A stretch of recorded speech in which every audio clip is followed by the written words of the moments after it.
रिमी के झिमी के देवा बरस तो मोतिया वो रौनी चुए मोतिया वो रौनी चुए हो। धाना खोली दे तू चंदन के वाणिया भीतरा चलाया हो। रिमी के झिमी के देवा बरस तो मोतिया वो रौनी चुए मोतिया वो रौनी चुए हो। धाना खोली दे तू चंदन के वाणिया भीतरा चलाया हो।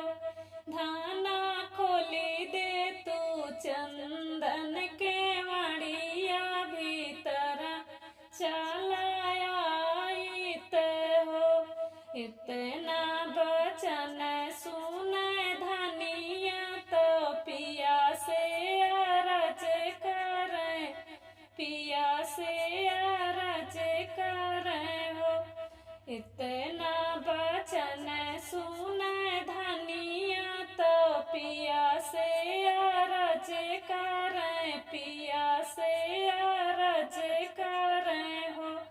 पिया हथवा में लागी में हदिया तो गोड़ावा महावर हो। पिया हथवा में लागी में हदिया तो गोड़ावा महावर हो। पिया गोदिया में लिहले होरी लवा के मड़िया कैसे खोली के मड़िया कैसे खोली हो। पिया गोदिया में लिहले होरी लवा के मड़िया कैसे खोली हो। छोड़ दे तू हाथे कै में हदिया तो गोड़े कै रंगना तो गोड़े कै रंगना हो। छोड़ाई दे तू हाथे कै में हदिया तो गोड़े कै रंगना तो गोड़े कै रंगना हो। रनिया ललना लेटा बहु पालनावा के मड़िया उठी खोलाऊ हो। रनिया ललना लेटा बहु पालनावा के मड़िया उठी खोलाऊ हो। सोनावा के है मोरा नैहर तो रूपावा के वाणी लगे रूपावा के वाणी लगे हो। सोनावा के है मोरा नैहर तो रूपावा के वाणी लगे रूपावा के वाणी लगे हो। पियवा सात बीरन के बाहिनिया के मड़िया नाही खोलब के मड़िया नाही खोलबाई हो। पियवा सात बीरन के बाहिनिया के मड़िया नाही खोलबाई हो। बाबा के अपने दुलारी तो भैया के प्यारी तो भैया के प्यारी नी हो। बाबा के अपने दुलारी तो भैया के प्यारी तो भैया के प्यारी नी हो। पियवा सात भाऊजी के नदिया के मड़िया नाही खोलबाई हो। पियवा सात भाऊजी के नदिया के मड़िया नाही खोलबाई हो। मटिया के है तोरा नैहर तो काठे के वाड़ी लगे काठे के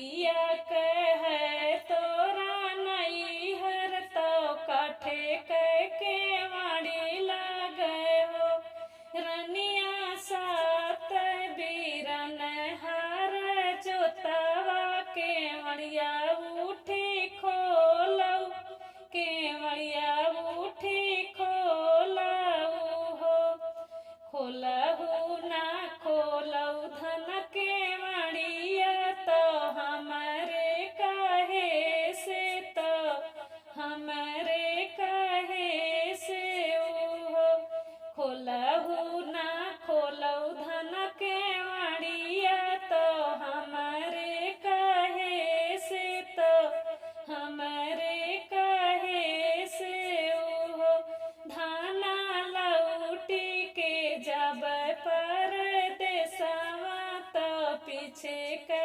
पछताबू हो धाना लौटी के जब पर देसवा तो पीछे पछताबू हो एक घड़ी बीतल दूसर घड़ी अवरो तीसर घड़ी अवरो तीसर घड़ी हो एक घड़ी बीतल दूसर घड़ी अवरो तीसर घड़ी हो धाना दौड़ी के खोल जाओ के वड़िया तो पिया नहीं देखाई हो धाना दौड़ी के खोल जाओ के वड़िया तो पिया नहीं देखाई हो हथवा छोड़ाई धन में हदिया तो गोड़े के रंगनवा तो गोड़े के रंगनवाई हो हथवा छोड़ाई धन में हदिया तो गोड़े के रंगनवा तो गोड़े के रंगनवाई हो धाना ललना लेटावे पालनवा तो बन का सिधाराई हो धाना ललना लेटावे पालनवा तो बन का सिधाराई हो एक कोस गईली दूसर कोस अवरो तीसर कोस अवरो तीसर कोस हो एक कोस गईली दूसर कोस अवरो तीसर कोस हो बहिनी पिछावा उलटी पिया चितावा तो धनिया गोहन लगी हो बहिनी पिछावा उलटी पिया चितावा